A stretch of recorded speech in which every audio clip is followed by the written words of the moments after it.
Assalomu alaykum, hurmatli tinglovchilar. Bugungi mavzumiz tadbirkorlikda biznes reja va uning tarkibiy qismlari haqida suhbatlashamiz. O'zimni tanishtiradigan bo'lsam, Mirzaqulova Risolat, Termiz davlat pedagogika instituti o'qituvchisiman. Demak, bugungi mavzumizning reja qismi biznes rejaning mohiyati va ahamiyati, biznes rejaning tarkibiy qismlari, biznes rejaning tadbirkorlikdagi o'rni va afzalliklari haqida suhbatlashamiz. Biznes reja tadbirkorlik subyekti uchun strategik yo'l xaritasini yaratadi. U korxonaning maqsadlarini, ularga erishish vositalarini, talab etiladigan resurslarini va kutilayotgan iqtisodiy samarasini ifodalaydi. Biznes rejaning tarkibiy qismlari. Biznes reja odatda quyidagi asosiy bo'linmalardan iborat bo'ladi. Birinchisi annotatsiya. Bunda loyihaning qisqacha mazmuni, maqsadi, mahsulot turi, investitsiya miqdori va kutilayotgan natijalari jamlanadi.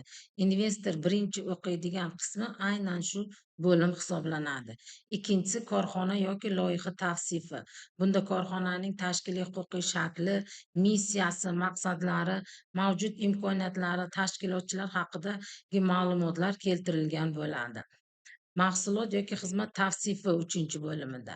Bunda mahsulotning afzalliklari, yangiligi, bozordagi o'rni, iste'molchilarga foydasi va texnik ko'rsatkichlari bayon etiladi.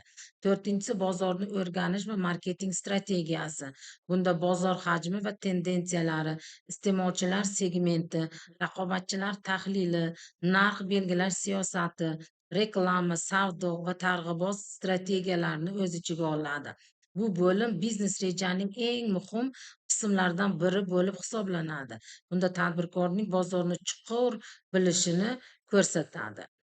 5-bo'limi bu tashkiliy reja. Korxona tuzilmasi, xodimlar soni va vazifalari, boshqaruv usuli, kasbiy talablari va mas'uliyatlari belgilab qo'yilgan bo'ladi. 6-bo'lim esa ishlab chiqarish rejasi, ya'ni operatsion reja hisoblanadi. Bunda ishlab chiqarish jarayonlari, texnologiya tavsifi, xomashyo va resurslar, jihozlar ro'yxati, joylashuv va infratuzilma imkoniyatlari ko'rsatilgan va belgilab berilgan bo'ladi. 5-bo'lim esa moliyaviy rejadir.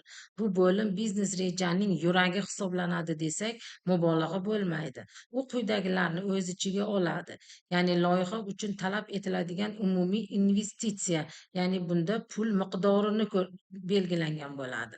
Keyingisi xarajatlar smetasi, daromadlar prognozi, foyda va rentabillik ko'rsatkichlari, naqd pul oqimlarini hamda loyiha samaradorligini belgilab beradi bu bo'limda. 8-bo'limda esa risklar tahlili va ularni boshqarish bo'limidan iborat. Bunda bozordagi iqtisodiy, texnologik, raqobat va tashkiliy risklar baholanadi. Har bir risk uchun oldini olish strategiyalari ishlab chiqiladi. 9-bo'limda investitsiya ehtiyoji va uni qoplash mexanizmi degan bo'lim hisoblanadi. Bunda loyiha uchun qancha mablag' kerakligi, kim tomonidan moliyalashtirilishi, kredit bo'lsa to'lov jadvali ko'rsatilgan bo'ladi.